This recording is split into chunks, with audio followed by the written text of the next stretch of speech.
Hi everyone, Andre here. Before we start today, let's talk about what we covered in previous lessons.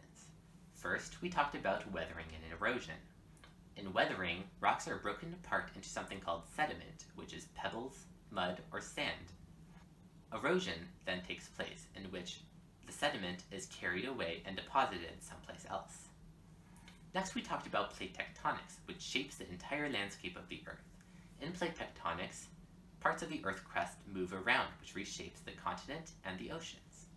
Now that we know some processes that shape the Earth, let's talk about how we know. We figure this out by studying really old rocks. So first, let's talk about different types of rocks. There are 3 types of rocks.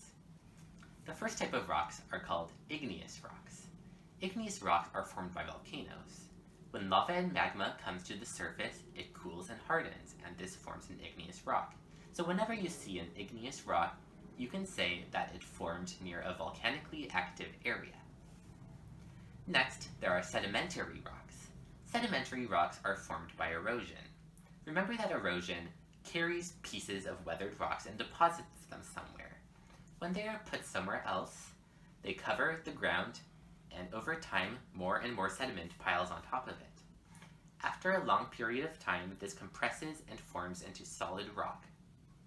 The last type of rock is called metamorphic rock. Metamorphic rocks start as a different type of rock and then undergo really large pressures and temperatures. Remember when we talked about plate tectonics, we talked about convergent plate boundaries. Here, 2 plates rub against each other, forming a ridge. When they rub, they also generate a lot of heat, and pushing together, they are under a lot of pressure.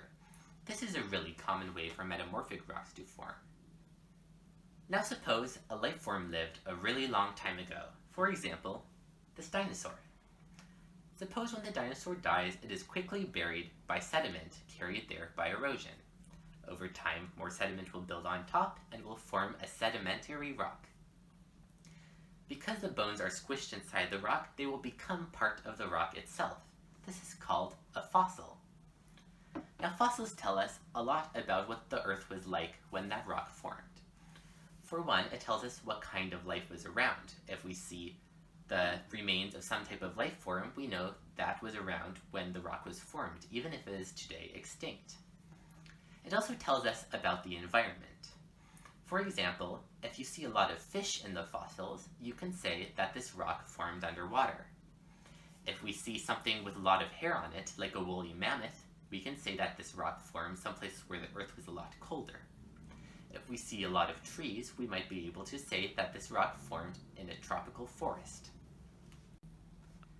Now we know how to tell a little bit about what the Earth looked like when rocks were formed. But how do we know when the rock was formed? We do this through something called stratigraphy. Stratigraphy is based on the idea that rocks form in layers. A bottom layer is formed first, and then new layers of rock form on top of it, either from sediment through erosion, or igneous rocks through volcanic eruptions. As the environment changes, the rock will look different. For example, sedimentary rock has a different color and composition based on what it's made of. For example, if the rock forms in a desert, it will be made mostly of sand. This will give the rock a light sandy color. If sedimentary rock forms under the water, it will be made mostly of mud. Mud is a lot darker, so you will see a lot darker colored rock. Sometimes a volcano might erupt, and this will cause a layer of igneous rock on top of old sedimentary rock. This is called an intrusion. Here's a photo of the Grand Canyon in Arizona. At the Grand Canyon, the Colorado River eroded away most of the rock. In the rock remaining, we can see what the Earth looks like inside. Do you see all of these layers of rock in alternating colors? This shows that the Earth changed as this rock was formed. The rock at the bottom was the first rock formed, and new sediments caused new sedimentary rock on top of it to form as time went on.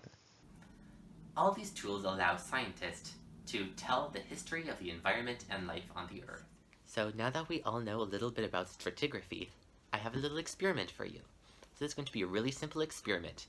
We're going to create our own columns of stratigraphic layers that represent the rock and all the layers in which it forms. So this is going to be really simple. All you're going to need is something like a cup It can be plastic, glass, as long as you can see through it, it will be good. And next, we are going to need something to represent our sediment.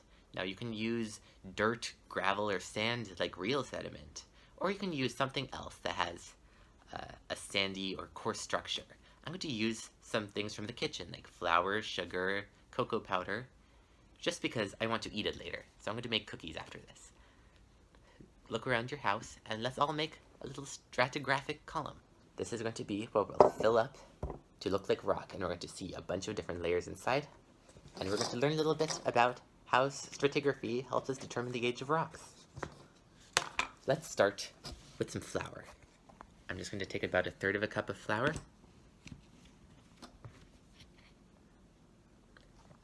Dump it into my cup.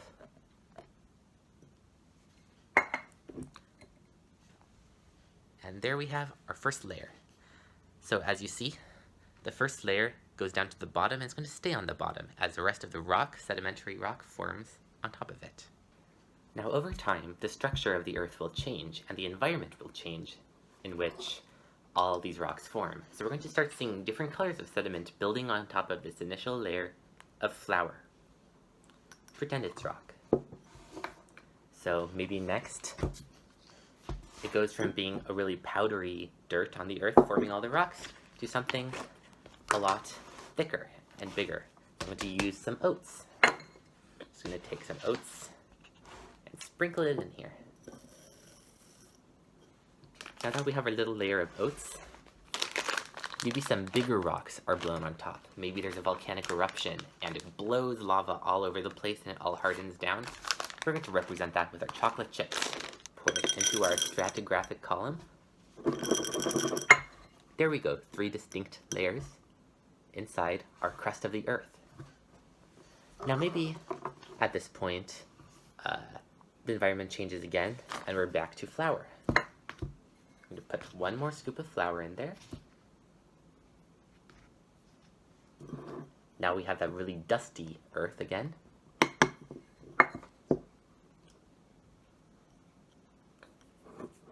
Now remember how we said that sometimes animals die and they get fossilized in sedimentary rock? Let's just call this our fossil. I'm going to drop it in. Poor guy's in there. Add a little bit more sediment to the top. Now he's getting buried over millions of years. Someday he'll be a fossil inside our cookie dough. Now I'm just going to add a little bit of brown sugar to top off. Maybe this is now become a desert and we have sand that looks like brown sugar.